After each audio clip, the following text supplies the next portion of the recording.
Mesdames et messieurs, la CEDEAO est devenue une menace. Vous savez que lorsque nous avons décidé ensemble de quitter, mais nous avions des informations plus ou moins précises, qu'on voulait attaquer le Niger,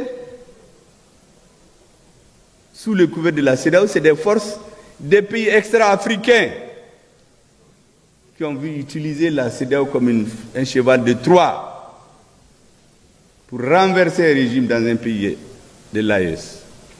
Mais nous avions compris très bien. Les balabas dans cette affaire-là, c'est les Maliens.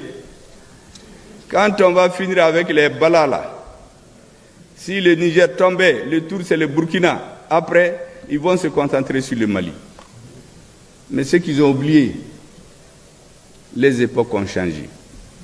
Il y a d'autres dirigeants au Mali, d'autres dirigeants au Niger, d'autres dirigeants au Burkina Faso.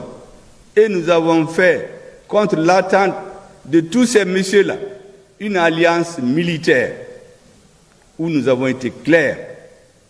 Je l'ai répété plusieurs fois. Nous n'accepterons pas qu'on touche au cheveu d'un de nos partenaires. Et aujourd'hui, nos peuples sont liés par le destin. Nous devons tout faire pour rester ensemble.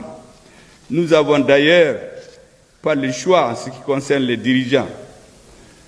Les peuples sont déjà en avance.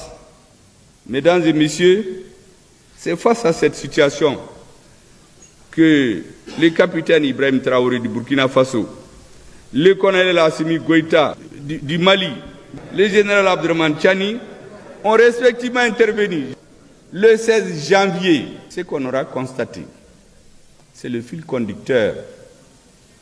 On aura vu des hommes de terrain.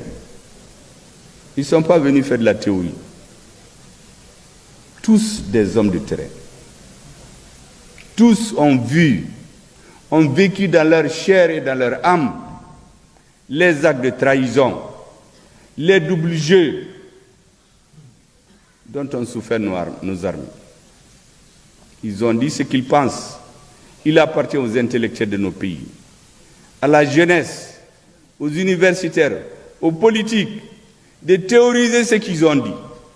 Parce que comme je vous ai dit, la pratique sans la théorie, elle est aveugle. Et la théorie sans la pratique, elle ne vaut pas grand-chose.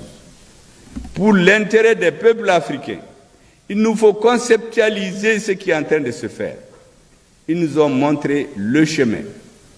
Il appartient aux universitaires, aux intellectuels, aux hommes d'affaires, à vous, la société civile, aux politiques, d'avoir un fil conducteur.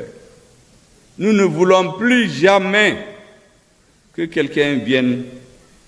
Il faut donc théoriser, distiller leur vision auprès du plus grand nombre de jeunes de notre pays, pour qu'à l'avenir, notre pays puisse, notre pays de l'AES, j'allais dire, parce qu'en réalité, aujourd'hui nous avons les destins liés. Pour question d'organisation et de prudence, personne n'a le droit de se prévaloir d'une quelconque légitimité historique pour exclure les autres Maliens. La paix, c'est tous les Maliens. De la même manière où notre armée a fait l'union sacrée autour des chefs militaires et du président de la transition. Et nous, les politiques, on a continué à parler. Il y en a qui parlent que la parole, là, ce n'est rien, mais nous, on sait ce que ça vaut. De la même manière où cette minorité a pris Kidal, il faut que maintenant la majorité se lève. Wati sera que tous les Maliens se lèvent dans un sursaut national, créer une union sacrée autour des nouvelles orientations de la transition.